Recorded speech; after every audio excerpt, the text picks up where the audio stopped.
Let's talk about the fine points of manifesting.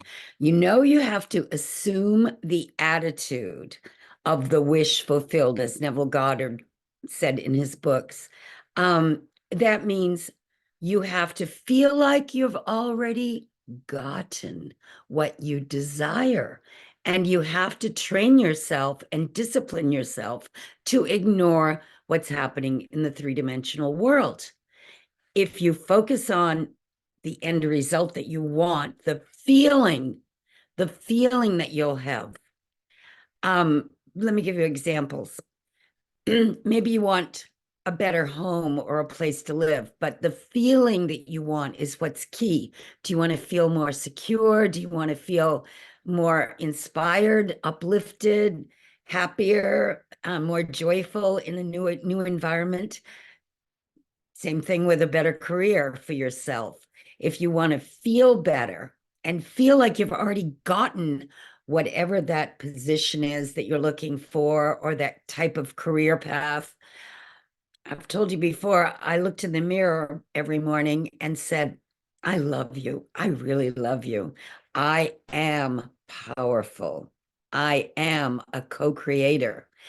I am able to manifest in my experience the next best thing for myself. And I manifested a much better position where I was working, making a lot more money, having a better experience. So you can manifest. There are three key ingredients. Desire. You have to really desire it. Now, I really desired that better position. I really did.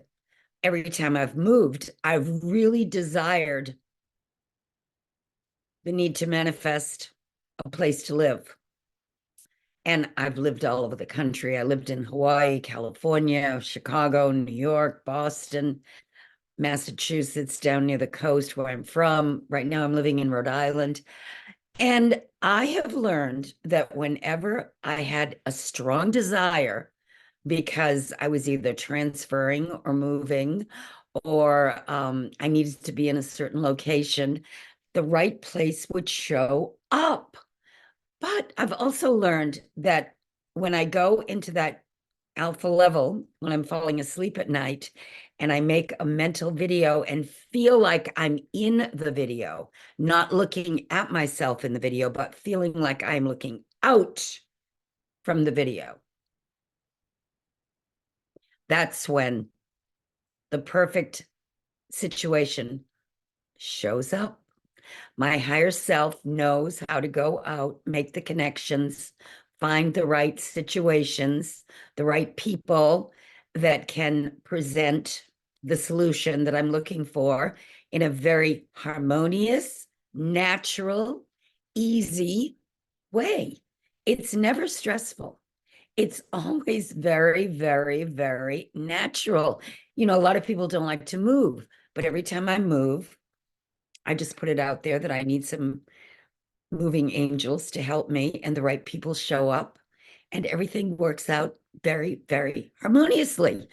If you expect good things to be happening to you all the time, even when there are obstacles and delays and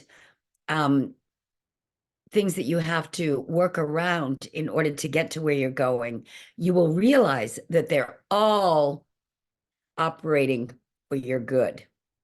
All things work together for good to those who love God. God is good. When your mindset is functioning at that level where you block out all the negatives, you don't even want to go there. You realize that you're living in a three-dimensional world that has yin and yang, up and down, black and white, good and bad. Everything has duality. But if you focus on the end results that you choose, that you desire, you will manifest them into your experience. So many people right now are getting very upset about what they're seeing on the world scene. But, the more you get sucked into fear or negative thinking, what you resist will just persist in your life. You need to break the spell. We live under a magic spell. that's inflicted upon us as soon as were born. Because when we come out of the womb, we start getting programmed by parents, society, communities, relatives, schools, churches. Everything is a programming until you learn to think for yourself. And usually that only happens when you have some sort of dire thing happen to you that snaps you out of it. You have to have a shock to your system. Otherwise, why change? Why not just accept things as they are and go along, going, oh, I know it's not perfect, but I can function with this until you have a real blow. That's when you decide many times that you need to wake up. You're up against the wall. You have no choice. You surrender. You let your higher self take over, and then you become a new you, and you start operating at a different level of consciousness. Then the fun begins, because you realize even though you woke up, doesn't mean anybody else in your life wants to. Doesn't even mean they want to hear about it. Doesn't even mean that they believe you. It's like when I saw these 3 UFOs years ago, right over my head, 3 saucers. I found out, unless you've seen something like that yourself, a lot of people are just not that interested in whether or not there is life out there, or where these, machines coming from that some people see and some people don't. It's like mental telepathy. I've proven, yes, you can read minds. Yes, we're connected on a certain level, and you can actually send thoughts to other people, and you can receive messages. But people sometimes are afraid of it. They're very superstitious, and they just plain don't believe it. And then there are others that have open minds that can say, wow, that's really interesting. I want to know more. And they start to explore that realm of, extrasensory perception, remote viewing, astral projection, tapping into higher intelligence, learning how to access information when you need it, learning that there really is a whole other level of consciousness. Call it what you want, the kingdom of heaven, the Christ consciousness, the Buddha consciousness. Until you wake up, though, you just get maybe little glimpses here and there until you begin to understand that that's the real deal.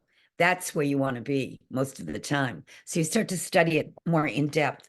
But once you can convince yourself that the inner world is more real than the outer world, and you use your God-given imagination and your creative visualization abilities, you can create in your imagination. And if you've done it in a way that you truly believe it's real,